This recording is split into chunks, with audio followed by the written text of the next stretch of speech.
በማህበራዊ ሚዲያ እየሆነ ያለው ነገር አሳሳቢ ደረጃ ላይ መድረሱን ተከትሎ ህግ እጁን አስገብቷል። የግል ሚዲያን በመጠቀም ባህልን የሚያጠለሹ እሴትን የሚንዱ ተግባራትን አከናውነዋል የተባሉ ሰዎች ወደ እስር ቤት ተግዘዋል።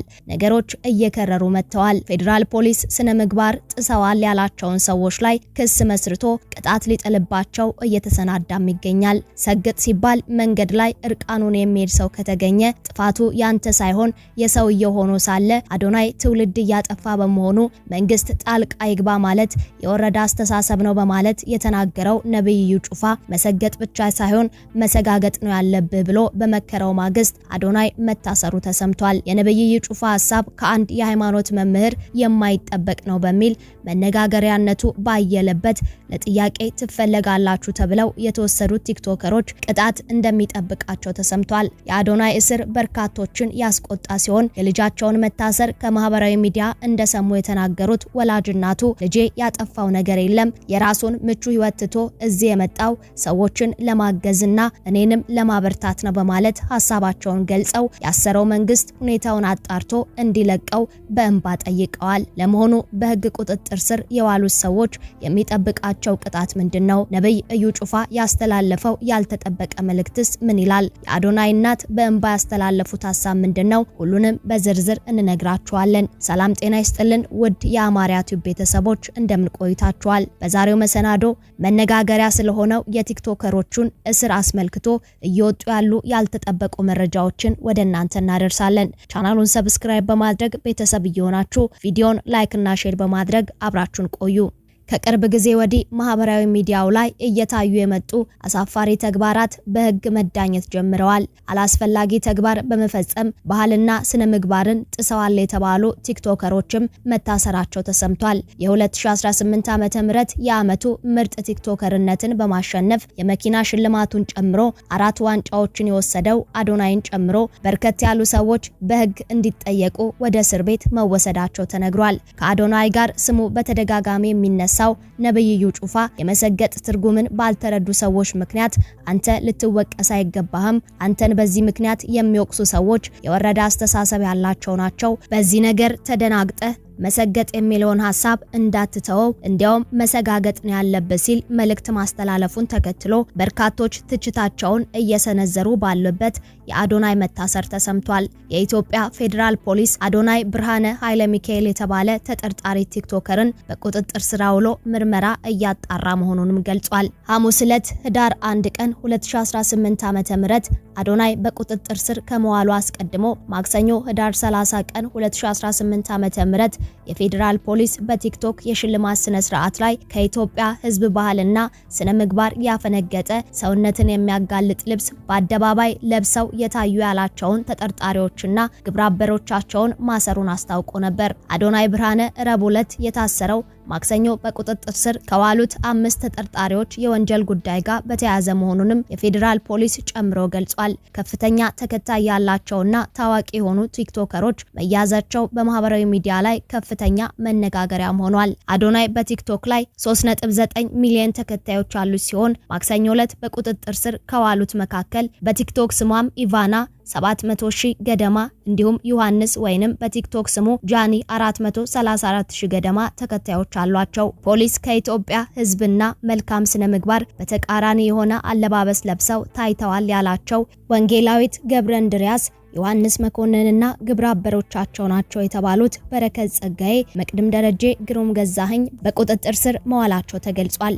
እነዚህ የማህበራዊ ሚዲያ ተጽዕኖ ፈጣሪዎች እስካሁን ድረስ ፍርድ ቤት ስለመቅረባቸው ግን የተባለ ነገር የለም። ፖሊስ ረቡዕ ዕለት የአዶናይን በቁጥጥር ስር መዋል በገለጸበት የፌስቡክ ልጥፉ ላይ እውቅናና ገንዘብ ለማግኘት ብቻ በማሰብ ሚዲያዎችን ኃላፊነት በጎደለው መንገድ የሚጠቀሙ ያላቸውን ወጣቶች ላይ እርምጃ መውሰዱን እንደሚቀጥልም አስታውቋል። በተለይም ወጣቱ ትውልድ በመልካም ስነ ምግባር ተቀርጾ ሀገርን የሚጠቅሙ ተግባራትን እንዳያከናውንና በተቃራኒው በትውልዱ ላይ ርካሽ ባህልን ለመጫን የሚደረገውን ተግባር ለመከላከል ፖሊስ ስራውን እንደሚቀጥል ገልጿል። አዶናይ በቅርቡ ከሚኖርበት ካናዳ ወደ ኢትዮጵያ የመጣ ሲሆን ሰግጥ ፈምስ በሚለው ንግግሩ በበርካቶች ዘንድ መነጋገሪያ ሆኖ ነበር። አዶናይ በፖሊስ ቁጥጥር ስር መዋሉን ተከትሎም እናቱ ለቢቢሲ እንደተናገሩት ልጄ ያጠፋው ነገር የለም፣ ያሰረው መንግስት ሁኔታውን አጣር አጣርቶ እንደሚለቀው አምናለሁ ብለዋል። የራሱን ምቹ ህይወት ትቶ መጥቶ ሰዎችን የሚያግዝ እኔንም የሚያበረታ ልጄ ነው። ሰላምን የሚሰብኩ ሐሳቦችን የሚያጋራ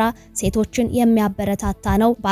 ባስበው ያጠፋው ነገር አልታየኝም። በመሆኑም ለምርመራ የወሰደው ፖሊስ ምርመራውን ሲጨርስ ይፈታዋል ብዬ አስባለሁ። አዶናይ የህዝብ ልጅ ነው፣ እግዚአብሔር ይረዳዋል ሲሉ በእንባ ታጅበው ስለ ልጃቸው ተናግረዋል። ቲክቶከሮቹ በየትኛው የወንጀል ህግ ሊጠየቁ እንደሚችሉ የተጠየቁት የህግ ባለሙያዎች የተመሰረተባቸው ክስ እስካልታወቀ ድረስ መናገር አስቸጋሪ መሆኑን ገልጸዋል። ነገር ግን ፖሊስ ከሰጠው መግለጫ በመነሳት በ1996 የወጣው የወንጀል ህግ አንቀጽ 639 አንቀጽ 1 መሰረት ሊከሰሱ ይችላሉ ብሎ መገመት እንደሚቻል ተነግሯል። ይህ አንቀጽም ማንም ሰው አስቦ ህዝብ በሚበዛበት ቦታ ወይም በህዝብ ፊት የግብረ ስጋ ድርጊት ወይም ለመልካም ጠባይ ወይም ለመልካም ስነ ምግባር በብርቱ ተቃራኒ የሆነውን ማናቸውንም ሌላ ጸያፍ ድርጊት የፈጸመ ወይም በአኳኋን ያሳየ እንደሆነ ከ3 ወር እስከ 1 ዓመት በሚደርስ ቀላል እስራት ወይም ከ1000 ብር በማይበልጥ መቀጮ ይቀጣል ይላል። ረቡዕ ዕለት የአዶናይ መታሰርን አስመልክቶ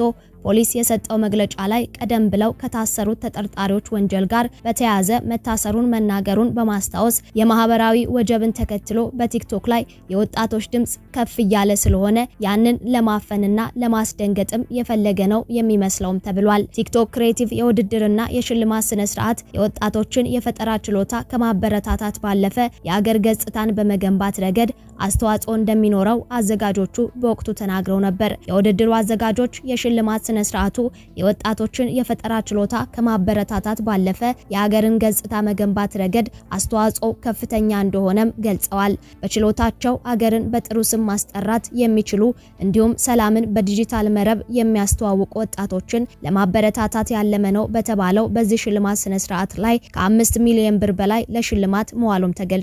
መድረኩ አርቲስቶች፣ ኮሜዲያኖች፣ ዳንሰኞችና ሌሎች ተሰጧቸውን እንዲያሳዩበት 26 የመወዳደሪያ ዘርፍ የተዘጋጀም ነበር። የጸጥታ አካላት የወሰዱት እርምጃ ቲክቶክ ላይ እየጎለበቱ የመጡ ድምጾችን ለማፈን ይመስላል የሚሉት አንዳንድ ሐሳብ ሰጪዎች እነዚህ ድምጾች ፖለቲካም አይደሉም፣ ባህልንም ከመጠበቅ የሚመጣም ይመስላል። ወግ አጥባቂነትን ደግፎም ከሆነ ሊብራልነት ወንጀል አይደለም ሲሉም ይሞግታሉ። ኢትዮጵያ ውስጥ ያሉ ወጣት ቲክቶከሮች ተጽዕኖ የመፍጠር አቅማቸው ከፍተኛ እየሆነና እያደገ በመጣ ቁጥር መንግስት ስጋት ሊገባው እንደሚችልም አንዳንድ አስተያየት ሰጪዎች ይናገራሉ።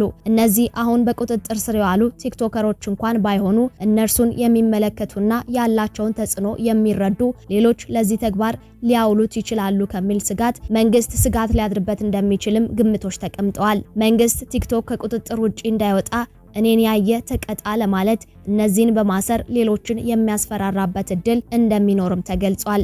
ውድ የአማርያ ቲዩብ ቤተሰቦች እናንተስ ስለዚህ ጉዳይ ምን ትላላችሁ? የቲክቶከሮቹ እስር የስነ ምግባር ጥሰትን መስመር ለማስያዝ የተደረገ ውሳኔ ወይስ ያልተነገረ ሚስጥርን የያዘ የፖለቲካ ሴራ? ሐሳባችሁን አስተያየት መስጫው ላይ አጋሩን እያልን የዛሬውን መሰናዶ አበቃን። አብራችሁን ስለቆያችሁ እናመሰግናለን። ዳግም በሌላ ወቅታዊ መሰናዶ እስክንገናኝ በያላችሁበት ቸር ቆዩልን።